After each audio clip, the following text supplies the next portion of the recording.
Explosion in Lake Forest. An unknown threat aims to steal a millionaire veteran's job, but there's a critical flaw that could send him to the practice squad before week 1. Why does Johnson allow this? Wait, the offensive coordinator just revealed how the HC went through a CIA-style interview to hire him, and now he's doing the same with Caleb Williams. National analysts yelled cowardice, but what we saw in private practices will chill you. Game decisions, even Fields didn't dream of. And this is just the start. Buffalo is coming with blitzes designed to expose our deadly weakness. If you don't subscribe now, you'll miss the revelation of which player has secret instructions to leap to the top squad. And you, whose side are you on when the press demands blood from our QB? Activate the campaign, hit like, or you'll be out when hell breaks loose at Soldier Field. The new Kyle Monagai just sent a direct message to DeAndre Swift, and I say this. Chicago has a luxury problem in the backfield. Why is a 7th-round running back causing so much buzz? Because in 6 carries, he managed 30 yards and showed an explosion that Swift hasn't displayed in a long time. We analyzed each of these runs because the details are crucial. In his first run, Monagai took a pitch to the right and found a 1-yard hole that turned into 5 yards with sheer determination. His field vision was exceptional, breaking through Cole Kmet's block, cutting inside, and gaining additional yards after the first contact. In his second run, a simple dive play up the middle, Monagai showed something Swift has lost. Instant explosion. It started in just half a second, but he was already there, gaining 6 yards before the Miami defense could react. Scouts in the stadium immediately took note. I thought Monagai had what we need in Chicago. His third run was a draw where he displayed exceptional patience. He waited for the linebackers to bite on the pass action, cut to the left, and gained a solid 4 yards. That's the kind of instinct you can't teach. That comes from the heart, from the guts. Did you think we'd solve the backfield with Swift? Well, this kid from Rutgers has just complicated all plans. His fourth play was a screen pass where he showed his soft hands and his ability to create after the catch. 3 yards turned into 7 because he understood how to use his blockers. The 5th run was where he truly shined. Power O to the left, Miami's defense was ready, but Monagai found a hole that didn't exist. His ability to change direction without losing speed is exactly what Johnson looks for in his runners. He gained 8 yards on a play that should have been 2. His last run of the game, a simple inside zone, became his best play.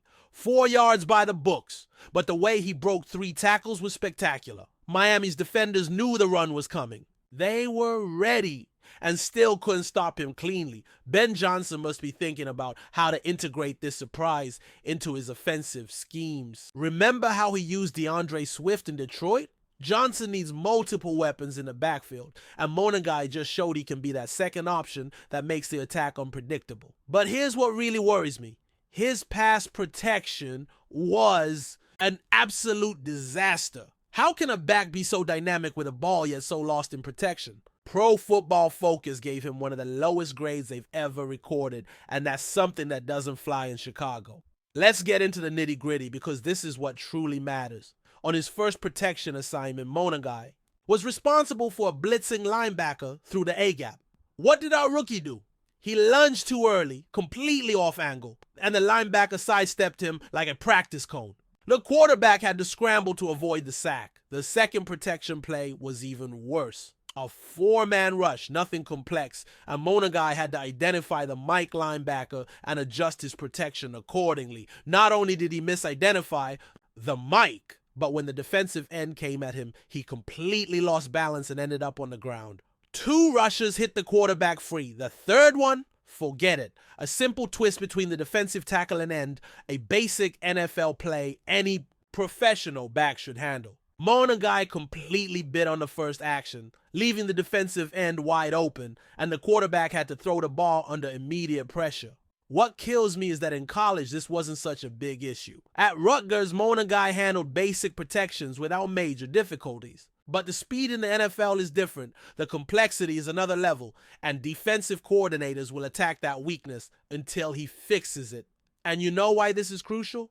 Because Johnson comes from Detroit, where pass protection is sacred. Remember how Jared Goff thrived under his system precisely because he had time to execute plays. If Monagai can't provide that protection, it doesn't matter how explosive he's running. In Detroit, Johnson worked with runners like David Montgomery, who was excellent in protection, and DeAndre Swift, who was always solid blocking, even if inconsistent running. That's the standard Johnson expects. Monagai is far below it right now, but all is not lost. Scouts have noticed that Monagai has the mental determination to improve.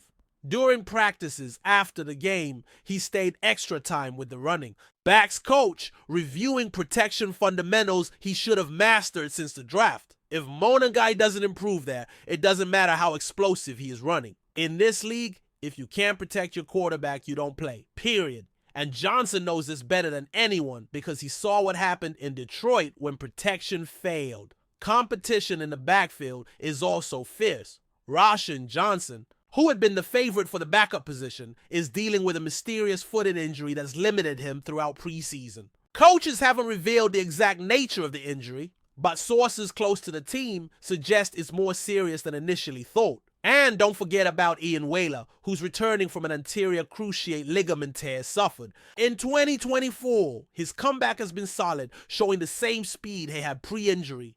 And his knowledge of the Johnson system gives him an edge over the newcomers. If that surprises you, wait to hear this. It turns out our offensive coordinator, Declan Doyle, thought Johnson hated him when he interviewed for Detroit. Can you believe that? The very guy who's now his right hand thought Johnson couldn't stand him. This story is absolutely fascinating because it reveals Johnson's unique mentality and how he builds relationships with his coaching staff. Doyle shared on the 33rd Team podcast how Johnson bombarded him with questions during that interview in 2022. Why do you do this? What do you like against this? Why choose that play? Johnson completely disarmed him. And I tell you this, that's exactly the mentality we need in Chicago. But the details of that interview are even more revealing. Doyle had prepared presentations on offensive concepts, opponent trends, and game philosophies. He thought he'd done an excellent job explaining his ideas. But Johnson wasn't interested in polished presentations. He wanted to understand the mental process behind every decision.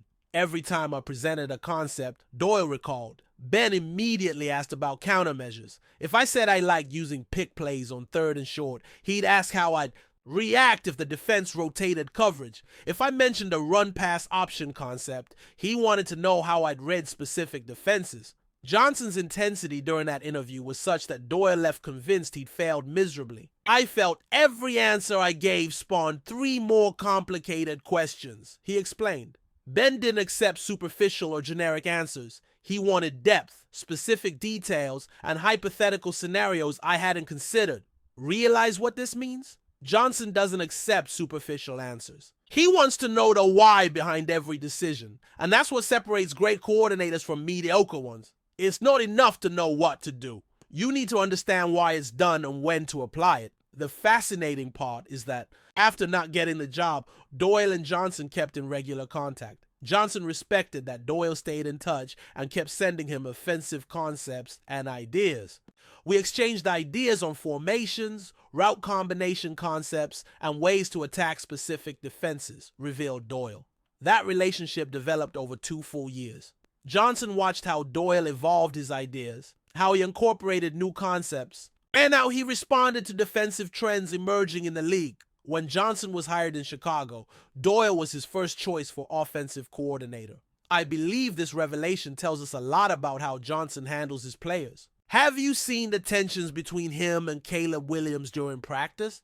It's not that Johnson hates Williams. He's demanding excellence the same way he did with Doyle. He's testing the quarterback's mental toughness, his ability to respond under pressure, and his determination to improve. During practice, Johnson constantly interrupts Williams to ask specific questions. Why did you choose that receiver? What did you see in the pre-snap coverage? How would you adjust if the safety rotated? They're the same probing questions he asked with Doyle, but now applied to developing his quarterback. The veterans and the team have noticed this pattern. DJ Moore commented that Johnson never accepts automatic answers and always pushes everyone to think more deeply about each play.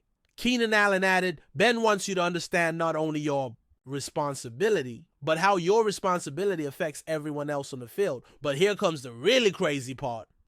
Colin Cowherd and Nick Wright are questioning if Johnson is too protective of Caleb Williams. Can you believe this controversy? Our rookie quarterback didn't play against Miami, while almost every quarterback in the league got some action. This decision has sparked intense debates on all national sports programs. He's not ready yet, said Cowherd. And I ask you, since when does a number 1 draft pick quarterback not ready for preseason? Williams is coming off a disappointing rookie season, and Johnson is being super cautious with his development. But the implications of this decision go far beyond a mere preseason game. Let's analyze Williams' numbers from his rookie season, because the context is crucial. He completed 61.9% of his passes for 3,541 yards, 20 touchdowns, and 6 interceptions. On paper, those numbers aren't terrible for a rookie. But advanced stats tell a different story. His average QBR was 45.2, ranking him 28th among quarterbacks who played over 8 games. His completion percentage under pressure was just 52%, significantly below league average. More concerning, his decisions on third down situations were only 67% correct, indicating serious defensive reading issues. Johnson has studied each of those plays. He's identified specific patterns in Williams' struggles: a tendency to stick with his first read too long, reluctance to use checkdowns when pressured, and inconsistency reading rotating pre-snap coverages. Preseason isn't for repairing fundamentals, Johnson explained in a recent press conference. It's to polish concepts you already master. If Caleb isn't ready to execute confidently, there's no benefit in exposing him to game situations until he's mentally prepared. But this philosophy is generating legitimate criticism. Wright believes by Thanksgiving we'll see the real Williams. But I tell you this, Chicago doesn't have the patience to wait until November. This city has suffered too much with underperforming quarterbacks. Chicago's recent history with young quarterbacks is brutal. Mitchell Trubisky was drafted 2nd overall in 2017 and never developed the necessary consistency. Justin Fields showed flashes but never put it all together. Fans are genuinely worried that Williams might follow the same path. We're in year 2 with Caleb, argued Wright. If he can't handle preseason defenses now, when will he be ready? The Cowboys started Dak Prescott as a rookie, and he flourished. The Chargers trusted Herbert immediately. Why does Williams need extra time? The comparison with other young quarterbacks is inevitable, but perhaps unfair. Herbert benefited from a stable offensive system and a superior offensive line. Prescott entered a team with an elite offensive line and a dominant run game. Williams inherited an organization in complete transition. And do you know what's most concerning? The tensions we see in practice between Johnson and Williams. Some call them disagreements, but I believe it's Johnson applying the same pressure he did on Doyle. The question is, does Williams have the mindset to respond to that demand? Practice reports have been inconsistent. Some days, Williams runs the offense with precision and confidence. Other days, he seems overwhelmed by the complexity of the Johnson system. It's like there are 2 different Calebs, commented a scout who's watched multiple practices. Johnson's offensive system is notoriously complex. It requires the quarterback to make multiple pre-snap reads, adjust protections based on defensive formations, and make split-second post-snap decisions based on defenders' reactions. It's not a system learned overnight. In Detroit, Johnson had the advantage of working with Jared Goff, an 8-year veteran who'd already executed multiple offensive systems. Goff understood advanced concepts and could implement complex adjustments without extensive coaching. Williams, with only 1 season of experience, is in a completely different situation. This isn't Green Bay, where they can afford to develop quarterbacks slowly. In Chicago, with our defensive tradition and eager for success fan base, Williams needs to show he can handle the pressure now. The expectation is immediate, and comparisons with other successful young quarterbacks are constant. Next, Sunday against Buffalo will be crucial. Will we see Williams in action, or will Johnson continue with his protective strategy? I tell you, Chi-Town's patience has limits, and Johnson knows it better than anyone. Media pressure is growing, fan expectations are high, and every decision is under microscopic scrutiny. Buffalo presents an interesting opportunity. Their defense is solid, but not overwhelmingly complex. It will be a controlled environment for Williams to execute basic Johnson system concepts without facing exotic blitzes or coverages. If Johnson doesn't play him against Buffalo, criticism will significantly intensify. The reality is that Johnson is playing a dangerous game. On one hand, his cautiousness with Williams shows commitment to long-term development. On the other hand, he's feeding negative narratives about his quarterback's readiness and his own confidence in the system he's implemented. Do you think Monagai can take Swift's spot as the starter?